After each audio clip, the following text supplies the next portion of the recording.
एक बार फिर भारतीय जनता पार्टी ने राजनीति में भूचाल लाने के लिए अपनी टिकट सूची का ऐलान किया है और एक तरह से ये कहा जा सकता है कि मध्य प्रदेश में बीजेपी की जंबो टिकट लिस्ट जारी हो गई है।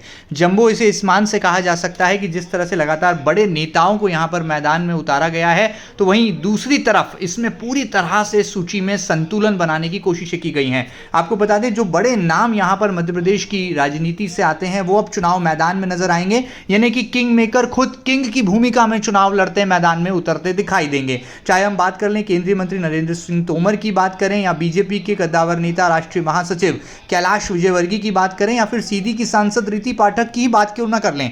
वहीं दूसरी तरफ केंद्रीय मंत्री प्रहलाद पटेल हों, फग्गन सिंह कुलस्ते हों, ये तमाम बड़े चेहरे अब इस टिकट सूची में शामिल होने के बाद चुनाव मैदान में जोर पकड़ते नजर आएंगे। वहीं आपको ये बता दें कि लगातार भारतीय जनता पार्टी जिस तरह से हर कदम फूंक फूंक कर रख रही है, उसका नतीजा है बीजेपी की ये टिकट सूची 2।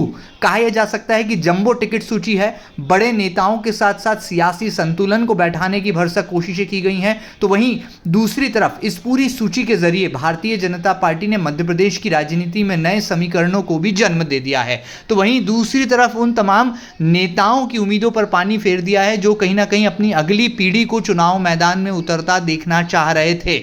उन तमाम नेताओं की उम्मीदों पर पानी फेरा है और बड़े नेताओं को चुनाव मैदान में उतारकर भारतीय जनता पार्टी के उत्साहित कार्यकर्ताओं के जोश में इजाफा किया गया है।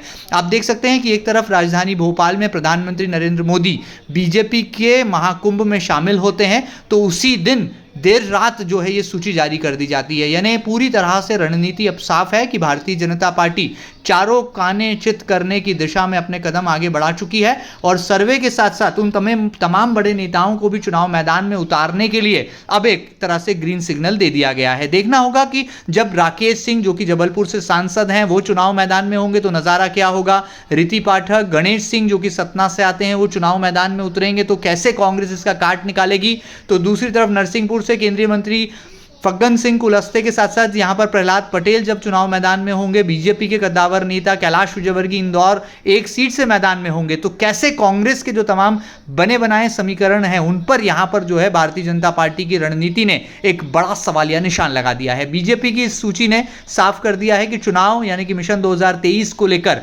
बड़े नेताओं को भी चुनाव मैदान में उतारा जाएगा और अब तक जो है 4 केंद्रीय मंत्री और तकरीबन 7 सांसदों के साथ साथ बीजेपी के महासचिव भी अब चुनाव मैदान में उतरते नजर आएंगे। देखना लाजमी होगा कि जब खुद किंग मेकर यहां पर किंग की भूमिका में बनने के लिए चुनाव मैदान में उतरेंगे तो मध्य प्रदेश की राजनीति में कैसे एक नया उदय भारतीय जनता पार्टी लेकर आ रही है। माना यह जा रहा है कि पहली सूची सर्वे के आधार पर यहां पर तय की गई थी। दूसरी सूची में चौंकाने वाले नाम शामिल करके भारतीय जनता पार्टी के तमाम बड़े नेताओं को, दिग्गजों को मैदान में उतारकर बीजेपी ने कांग्रेस के तमाम समीकरणों को उलट कर रख दिया है और अब तीसरी सूची पर सबकी निगाहें जो कि फाइनल लिस्ट होगी और माना जा रहा है कि वो सूची इससे ज्यादा जो है यहां पर चौंकाने वाली साबित होगी। फिलहाल ये बड़ी खबर है कि बीजेपी की जंबो टिकट लिस्ट यहां पर जारी हो चुकी है और तमाम किंग मेकर अब किंग बनने के लिए चुनाव मैदान में उतरने के लिए तैयारी शुरू कर रहे हैं। रणभेरी यहां पर बच चुकी है, चुनावी शंखनाद हो चुका है। देखना लाजमी होगा बड़े नेताओं के चुनाव मैदान में उतरने से क्या भारतीय जनता पार्टी सत्ता की स्क्रिप्ट लिख पाती है। यह बड़ी खबर है जिसे आप एमपी न्यूज टीवी के जरिए देख पा रहे हैं और एमपी पॉडकास्ट के जरिए सुन पा रहे हैं।